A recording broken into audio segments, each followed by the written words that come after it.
So hello everyone, हम solve कर रहे थे एक्सरसाइज नंबर 7C और क्वेश्चन नंबर 12 तक हमने सॉल्व कर लिया था। अब इस वीडियो में जो है क्वेश्चन नंबर 13 देखते हैं। सो क्वेश्चन नंबर 13 जो है वो बिल्कुल सेम है क्वेश्चन नंबर 12 के जैसे। क्लियर? तो बिल्कुल यहाँ पे सिर्फ डेटा चेंज हुआ है, बाकी बिल्कुल वही सेम क्वेश्चन है। तो आइए रीड करते हैं। क्या है कि सिंगल डिस्काउंट आपको जो है वो कैलकुलेट करना है किसका, इक्विवेलेंट ऑफ 2 सक्सेसिव डिस्काउंट का। आपके पास में 2 डिस्काउंट गिवन है, ठीक है। तो आइए सॉल्व करते हैं। सेम बिल्कुल सिमिलर है, तो मैं होप करूँगा कि आप इसको जो है सॉल्व करेंगे खुद से, फिर उसके बाद में अपना आंसर जो है मेरे इस सॉल्यूशन से मिलाएंगे। क्लियर? तो स्टार्ट करते हैं। तो सबसे पहले मैं यहाँ पे लेट मानूँगा। तो लेट में मानूँगा कि जो हमारी मार्क्ड प्राइस है वो क्या हो जाए, ₹100 हो जाए। क्लियर? तो मैं मार्क्ड प्राइस को 100 मानूँगा। नाउ अब मैं यहाँ पे लिखता हूँ कि गिवन क्या क्या हमारे पास में। तो हमारे पास में गिवन 2 चीज़ें हैं। नंबर 1 डिस्काउंट, ठीक है, वो भी डिस्काउंट नंबर 1 जो कि हमारे पास में है 40%। क्लियर? नाउ दूसरा नंबर हमारे पास में गिवन है वो है डिस्काउंट नंबर 2, ठीक है, ये भी हमारे पास में जो है वो 5% है। हमारे पास में ये 2 चीज़ें गिवन है और इसके इक्विवेलेंट हमको एक सिंगल डिस्काउंट फाइंड करना है। क्लियर? तो हमको यहाँ पे मैं लिख देता हूँ to calculate again what. So I have to calculate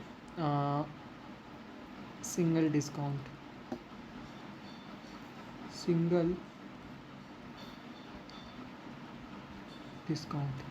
अब मुझे पता है कि सिंगल डिस्काउंट मैं सिर्फ एमपी की हेल्प से मैं कैलकुलेट नहीं कर सकता। देयरफॉर मुझे एक और चीज़ कैलकुलेट करनी पड़ेगी, उसका नाम है सेलिंग प्राइस। ठीक है, तो सबसे पहले मैं सेलिंग प्राइस कैलकुलेट करूँगा, उसके बाद में जो है वो मैं डिस्काउंट कैलकुलेट करने वाला हूँ। क्लियर? तो नाउ अब मुझे पता है कि मेरे पास में जो है वो क्या बोलते हैं, सेलिंग प्राइस कैलकुलेट करने का फॉर्मूला है। तो therefore I am writing the formula here. So therefore SP equals to what? SP equals to MP marked price into 100 minus discount, 100 minus D%, ठीक है, अपॉन 100। क्लियर? तो अब ये जो है यहाँ पे मेरे को वैल्यू सीधी सब्सटीट्यूट करनी है। तो मैं यहाँ पे वैल्यू सब्सटीट्यूट करूँगा। तो MP की वैल्यू मेरे पास में कितनी है, 100 मल्टीप्लाइड बाय ये कितना हो जाएगा, 100 माइनस पहला D% हमारे पास में कितना है, पहला D% हमारे पास में है 40/100। क्लियर? तो ये तो हमारा हो गया D1 के लिए।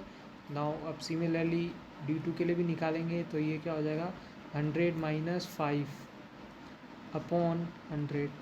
क्लियर?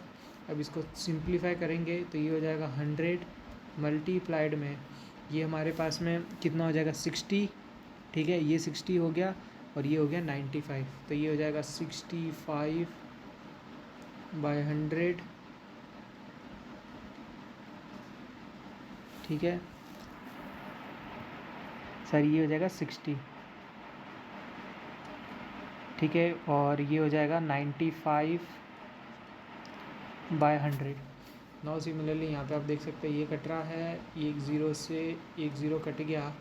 तो अगर आप इसको सिंप्लीफाई करेंगे तो हमारे पास में जो है वो वैल्यू निकल कर आएगी ₹57। सो आई एम राइटिंग डायरेक्टली 57। आप इसको कैलकुलेट करेंगे तो यही आंसर आएगा आपका। तो ये हमारे पास में जो है वो सेलिंग प्राइस हमको मिल गई। क्लियर? तो ये हमको जो है ये सेलिंग प्राइस मिल गई है।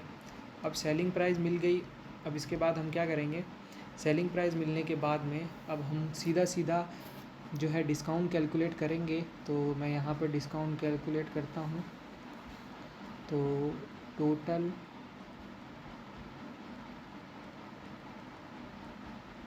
डिस्काउंट जो है वो हमको क्या मिलेगा, टोटल डिस्काउंट इक्वल्स टू, तो टोटल डिस्काउंट की अगर हम बात करें तो MP में से जो है जितना मैंने सेल किया है SP वो माइनस करेंगे तो हमारे पास में जो है वो वैल्यू हमको मिलेगी टोटल डिस्काउंट की।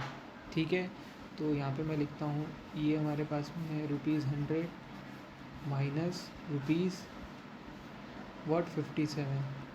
Okay, this is what, this is your marked price, clear, and this is your selling price, which is what, which is your total discount. तो ये जब हम कैलकुलेट करेंगे तो इसका आंसर आएगा ये 100 माइनस 57 43. क्लियर. तो टोटल डिस्काउंट जो है हमारा 43 आ गया. इसका मतलब कि जो हम कैलकुलेट करना चाहते हैं सिंगल डिस्काउंट, ठीक है, तो यहाँ से मैं ये बोल सकता हूँ देयरफॉर, ठीक है, देयरफॉर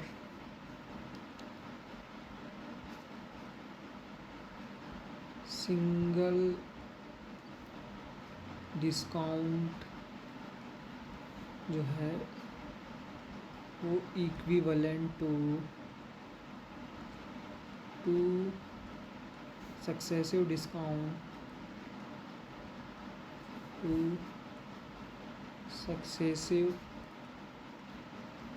डिस्काउंट वो हमारे पास में आएगा 43%. क्लियर. तो ये चीज़ जो है हमने कैलकुलेट कर ली. तो ये बिल्कुल एकदम डिट्टो सेम क्वेश्चन था, सिर्फ वैल्यू चेंज करी हुई है. ठीक है. किसके जैसे है ये? क्वेश्चन नंबर 12 के जैसे बिल्कुल सेम है. ओके. सो आप, आई होप आपने जो है क्वेश्चन सॉल्व करके और ये आप आंसर मिला सकते हैं 43%. क्लियर. सो इस हिसाब से जो है हमारा क्वेश्चन नंबर 13 सॉल्व होना था. Thank you.